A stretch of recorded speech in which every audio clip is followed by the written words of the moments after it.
একটা ল মিনিস্ট্রি যখন গঠন হবে তার ছায়া কিভাবে হবে, একটা ফরেন মিনিস্ট্রি যখন গঠিত হবে তার ছায়া কিভাবে হবে, প্রতিটা মন্ত্রণালয়ের এগেনস্টে, বিশেষ করে বড় বড় মন্ত্রণালয়গুলির এগেনস্টে আমরা এই ধরনের টিম গঠন করে ওয়াচডগ বা অবজারভেশন করার জন্য দায়িত্ব দিব। কনস্ট্রাকটিভলি সাহায্য করা এবং ক্রিটিসিজম করা।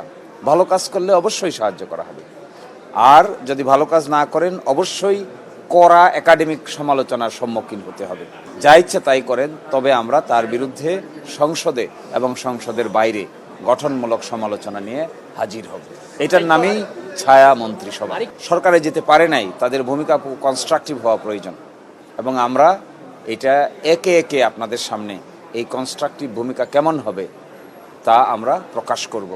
আমরা এটাও চেষ্টা করছি যেন আমাদের মধ্য থেকে একটা ল মিনিস্ট্রি যখন গঠন হবে তার ছায়া কিভাবে হবে, একটা ফরেন মিনিস্ট্রি যখন গঠিত হবে তার ছায়া কিভাবে হবে। সাউদি এক্সপ্রেস করবে ওভারহিটিং শেষ, ইঞ্জিন রাখে ঠান্ডা আর দিবে স্মুথ পারফরম্যান্স। Saudi lubricants.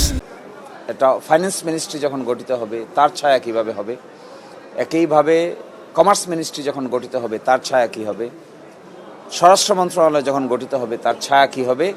আমরা সংশ্লিষ্ট ব্যক্তিবর্গকে দায়িত্ব দিয়ে এগুলো সুনির্দিষ্টভাবে কনস্ট্রাকটিভলি সাহায্য করা এবং ক্রিটিসিজম করা। ভালো কাজ করলে অবশ্যই সাহায্য করা হবে, আর যদি ভালো কাজ না করেন অবশ্যই কড়া একাডেমিক সমালোচনার সম্মুখীন হতে হবে। এই ধরনের ব্যক্তিবর্গকে দিয়ে আমরা টিম গঠন করে প্রতিটা মন্ত্রণালয়ের এগেনস্টে, বিশেষ করে বড় বড় মন্ত্রণালয়গুলির এগেনস্টে আমরা এই ধরনের টিম গঠন করে ওয়াচডগ বা অবজারভেশন করার জন্য দায়িত্ব দিব।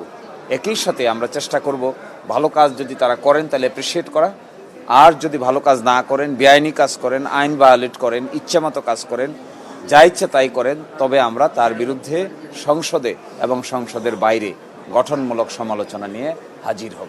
এটার নামেই ছায়া মন্ত্রিসভা।